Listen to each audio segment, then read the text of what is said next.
Om Swastiastu. Assalamualaikum warahmatullahi wabarakatuh. Shalom, namo buddhaya, salam sejahtera bagi kita semua. Halo semuanya, di sini kami dari kelompok 3 strategi pembelajaran. Nah, di sini kami akan membahas terkait materi salah satu model pembelajaran, yaitu model pembelajaran eliciting activities. Nah, sebelum masuk ke materi, saya akan memperkenalkan anggota kelompok saya terlebih dahulu. Yaitu yang pertama ada I Gusti Komang Sudarmadiasa dengan NIM 20130111085 dari kelas 3A. Kemudian ada Nikade Ayu Arista Dewi dengan NIM 20130111022 dari kelas 3B. Selanjutnya ada Ana Agung Reksi Jayanugraha dengan NIM 20130111055 dari kelas 3B. Selanjutnya Putu Herlina Vidya Karisma dengan NIM 20130111069 dari kelas 3B. Kemudian ada Safana Mubarokah dengan NIM 20130111073 dari kelas 3B juga.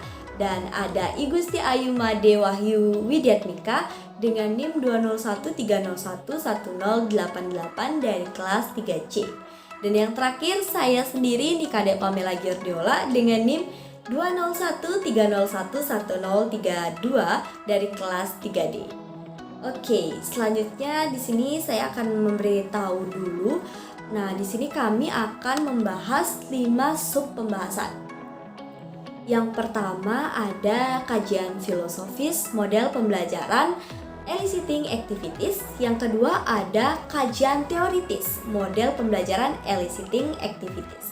Yang ketiga ada langkah-langkah yang diperlukan untuk menerapkan model pembelajaran eliciting activities ini dalam penerapannya pada pembelajaran matematika. Nah, yang keempat ada kelebihan dan kekurangan dari model pembelajaran eliciting activities ini. Nah, yang terakhir, implementasi dari model pembelajaran eliciting activities pada pembelajaran matematika. Oke, selanjutnya kita akan masuk ke materi, yaitu yang pertama tentang kajian filosofis model pembelajaran eliciting activities yang akan dibawakan oleh rekan saya. Baik, yang pertama adalah kajian filosofis model pembelajaran eliciting activities.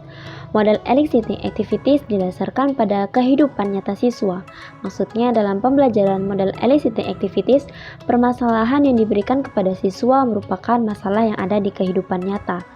Model eliciting activities secara epistemologi memuat 3 kata, yakni model, artinya suatu upaya penciptaan replika dari suatu fenomena, eliciting artinya membangun, dan activities artinya aktivitas.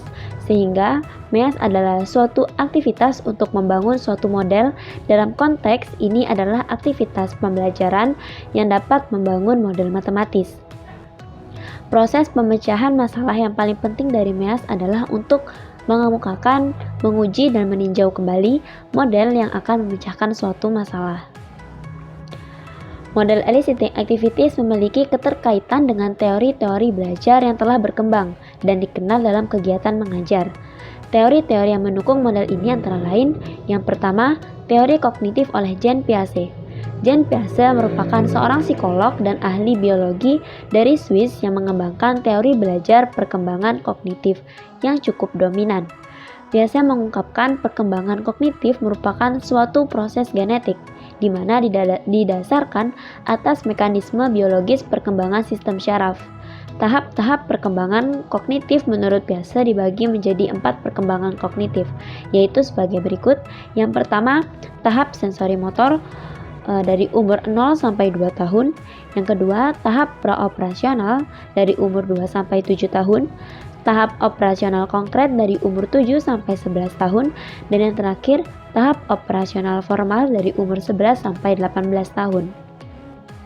Adapun pemanfaatan teori ini dalam pembelajaran antara lain, yang pertama, dalam kegiatan pembelajaran lebih mengutamakan pada peran siswa yang memiliki inisiatif sendiri. Yang kedua, dalam pembelajaran bukan menekankan sekedar pada hasilnya, namun lebih merumuskan pada proses mental dan proses berpikir. Dan yang ketiga, dalam hal kemajuan perkembangannya, anak mampu memaklumi adanya perbedaan. Teori belajar dari PSC yaitu pada kegiatan kerja kooperatif yang sesuai dengan model eliciting activities. Dalam kegiatan pembelajaran model eliciting activities, siswa dibimbing untuk mengkonstruk pengetahuan sesuai dengan teori yang dikemukakan PSC tersebut. Teori konstruktivisme. Teori konstruktivisme merupakan salah satu dari banyak teori belajar yang didesain untuk pelaksanaan pembelajaran matematika. Teori belajar konstruktivisme menyatakan bahwa siswa mampu mengasimilasikan dan mengaitkan pengalaman atau pelajaran yang mampu dipelajari dengan pengertian yang sudah dimilikinya, sehingga pengetahuan mampu dikembangkan oleh dirinya sendiri. Teori konstruktivisme memiliki pemahaman tentang belajar yang menekankan pada proses belajar dibanding hasil belajar. Menurut teori konstruktivisme ini, posisi guru bertindak sebagai fasilitator atau pencipta kondisi belajar yang memungkinkan peserta didik secara aktif mencari sendiri terkait informasi, lalu mengasimilasi dan mengadaptasi informasi, dan mengkonstruksinya menjadi pengetahuan yang baru berdasarkan pengetahuan yang dimiliki oleh masing-masing siswa. Dengan demikian, keterkaitan dengan model eliciting activity dengan teori konstruktivisme adalah prinsip the self-assessment principle, di mana prinsip ini mengungkapkan bahwa peserta didik harus mampu mengukur kelayakan dan kegunaan solusi tanpa bantuan pendidik. Selanjutnya, teori konstruktivisme sosial oleh Lev S. Vygotsky. Lev S. Vygotsky menyatakan bahwa siswa dalam mengonstruksi suatu konsep perlu memerhatikan lingkungan, di mana konstruktivisme ini disebut konstruktivisme sosial.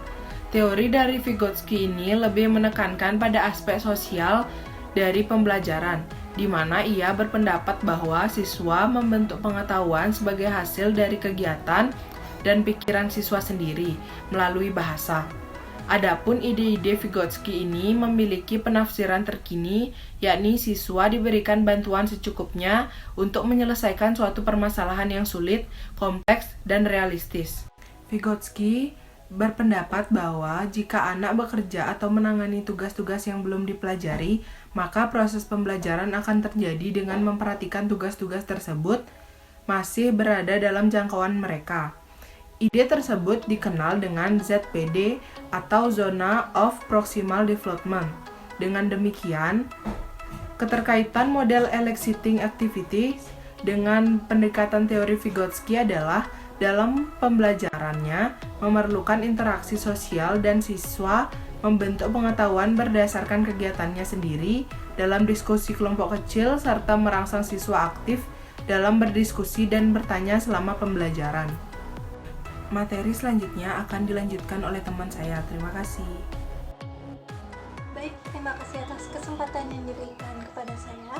Langsung saja di sini saya akan menjelaskan mengenai teori belajar bermakna oleh Alsubel. David Alsubel merupakan seorang ahli psikologi pendidikan yang terkenal dengan konsep teori belajar bermakna atau meaningful.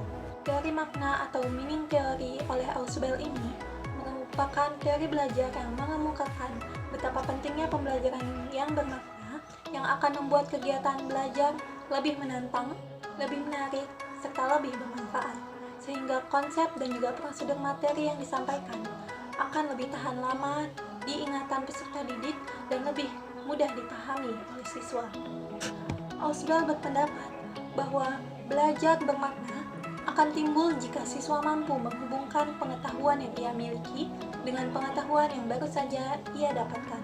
Tipe belajar menurut Ausubel ini dibedakan menjadi 3, yakni belajar menerima, belajar menemukan yang bermakna, serta belajar menemukan yang tidak bermakna.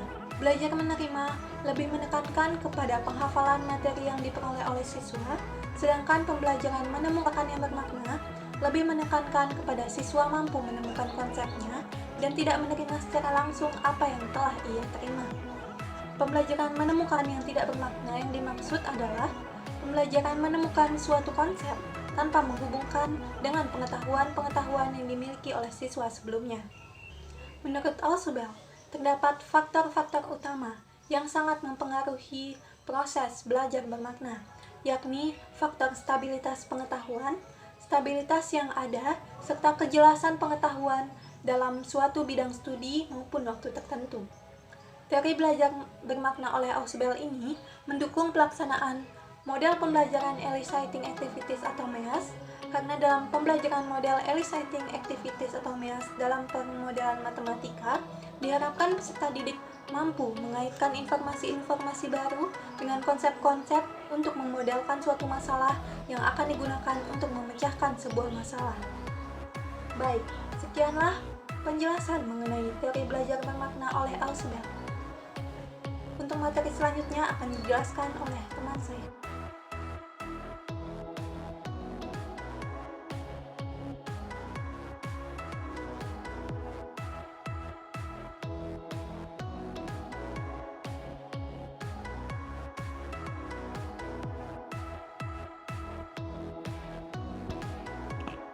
Di sini saya akan menjelaskan tentang pengertian model pendekatan electing activities.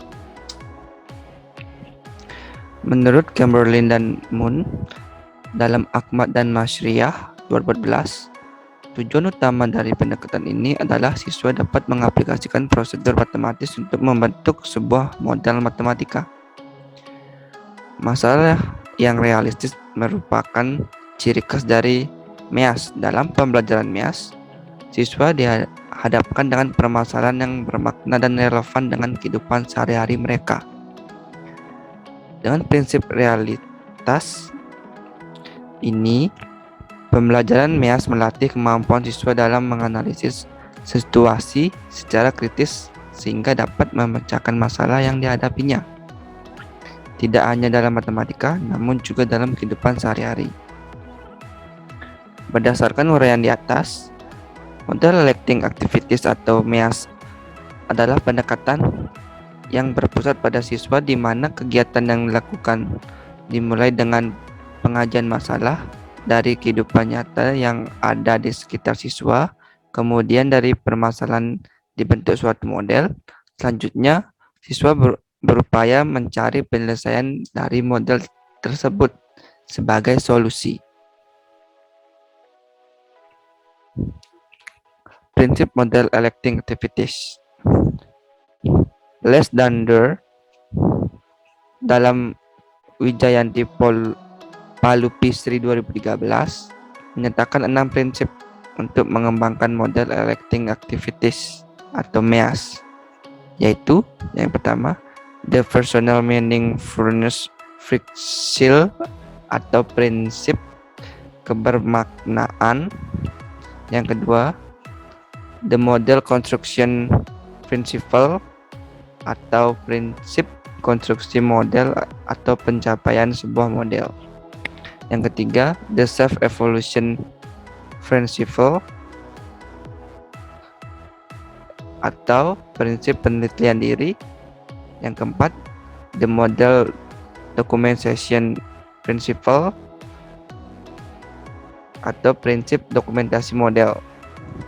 Yang kelima, the simple prototype principle atau prinsip prototipe sederhana. Yang keenam, the model generalization principle atau prinsip generalisasi model. Terima kasih. Baik, untuk materi selanjutnya yaitu mengenai langkah-langkah serta kelebihan dan kekurangan dari penerapan pembelajaran model eliciting activities. Nah, terdapat beberapa langkah pembelajaran model eliciting activities, di antaranya yang pertama ada group selection. Pada langkah ini, pembentukan kelompok-kelompok dalam belajar harus terdiri dari siswa yang bervariasi. Untuk langkah yang kedua ada means relevance. Nah, pada langkah ini, permasalahan yang digunakan dalam pembelajaran adalah masalah-masalah yang ada di dalam kehidupan sehari-hari siswa. Untuk langkah yang ketiga yaitu teachers roles throughout the means. Nah, pada langkah ini, guru mendengarkan dan menyimak secara seksama saat siswa menjelaskan model matematika yang ditawarkan oleh siswa.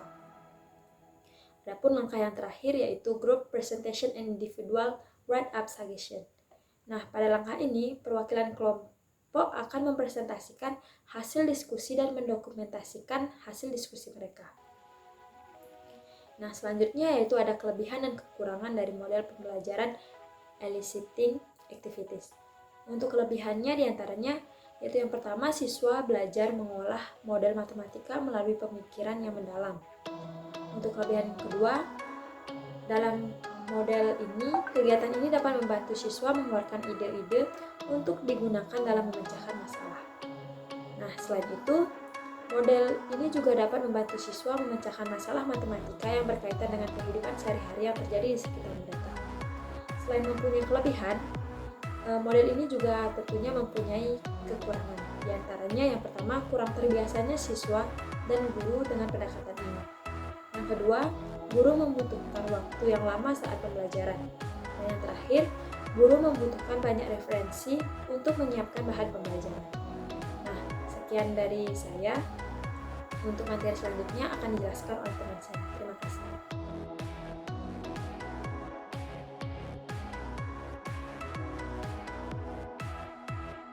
Terima kasih atas waktu yang telah diberikan. Di sini saya akan melanjutkan presentasi dari teman saya pada bagian implementasi.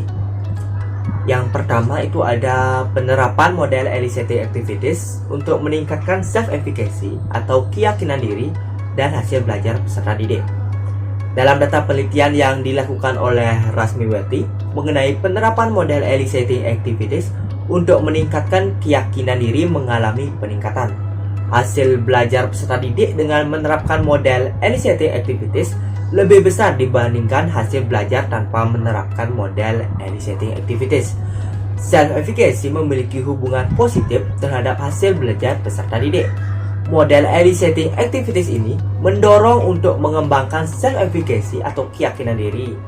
Self-efficacy yang terbentuk akan meningkatkan hasil belajar peserta didik. Keyakinan diri yang optimal dalam diri akan membuat peserta didik menjadi termotivasi dan tidak ragu lagi dengan solusi yang ditawarkan oleh peserta didik.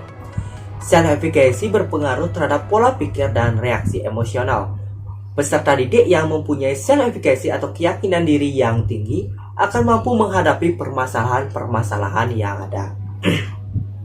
Sehingga, kesimpulan yang bisa diambil adalah model eliciting activities mampu meningkatkan self-efficacy atau keyakinan diri dan hasil belajar siswa. Model ini memiliki hubungan yang lebih kuat terhadap keyakinan diri dan hasil belajar peserta didik. Kemampuan self-efficacy atau keyakinan diri dan hasil belajar siswa dengan model eliciting activities sangat optimal dibandingkan kelas yang mengaplikasikan pendekatan saintifik. Oke, selanjutnya yaitu implementasi yang kedua, yakni penerapan model eliciting activities dalam meningkatkan kemampuan pemecahan masalah siswa. Nah, pada penelitian yang dilakukan oleh Jumadi, model pembelajaran eliciting activities ini dapat meningkatkan kemampuan pemecahan masalah siswa. Peningkatan kemampuan pemecahan masalah siswa ini terjadi sebesar 45,45%. Nah, peningkatan kemampuan pemecahan masalah ini terlihat dari hasil ulangan siswa yang menggunakan prosedur pemecahan masalah yang logis dan rasional. Hasil tersebut menunjukkan bahwa pendekatan model eliciting activities memberi pengaruh terhadap pencapaian KKM atau hasil belajar siswa. Pada materi program linier ditinjau dari kemampuan pemecahan masalah siswa. Baik, selanjutnya akan dijelaskan oleh rekan saya. Yang ketiga ada penerapan model eliciting activities dalam meningkatkan kemampuan komunikasi matematis siswa. Pada penelitian yang dilakukan oleh Melia Rosa, dapat disimpulkan kemampuan komunikasi matematis siswa menggunakan model pembelajaran model eliciting activities lebih baik daripada kemampuan komunikasi matematis siswa menggunakan model pembelajaran konvensional. Langkah dari pembelajaran model eliciting activities yang digunakan pada setiap pembelajaran dimulai dengan peneliti, yaitu yang pertama, menjelaskan terlebih dahulu tentang materi apa saja yang akan disampaikan dan juga tujuan pembelajaran. Selanjutnya, peneliti memberikan LKS pada siswa. Kegiatan siswa pada langkah ini yaitu duduk pada kelompok masing-masing dan mencatat soal serta menentukan unsur yang dibutuhkan soal. Hal ini sejalan dengan pendapat Polya dalam Suherman, yaitu bahwa fase pertama adalah memahami masalah. Tanpa adanya pemahaman terhadap masalah yang diberikan, siswa tidak mungkin mampu menyelesaikan masalah tersebut dengan benar. Melalui tahap ini dapat diukur kemampuan komunikasi matematis siswa dalam memahami masalah, menjelaskan ide, situasi, aljabar, dan menyusun bukti dari penyelesaian masalah. Kegiatan selanjutnya yaitu merencanakan penyelesaian atau strategi tepat dalam penyelesaian suatu masalah dalam kelompok. Kegiatan siswa pada langkah ini yaitu melakukan diskusi mengenai strategi yang akan digunakan pada suatu soal. Yang keempat yaitu kegiatan setelah selesai mengerjakan permasalahan di dalam kelompok. Siswa dari masing-masing kelompok diminta untuk mempresentasikan ke depan kelas. Kelompok lain akan mengoreksi jawaban soal yang sudah ditampilkan. Kemudian tugas guru adalah mempertegas jawaban siswa jika jawaban tersebut masih diragukan. Sekian presentasi dari kelompok kami. Jika ada kesalahan kata atau kesalahan pengucapan, saya mohon maaf yang sebesar-besarnya. Saya tutup presentasi dengan Parma Santi. Om Santi Santi Santi.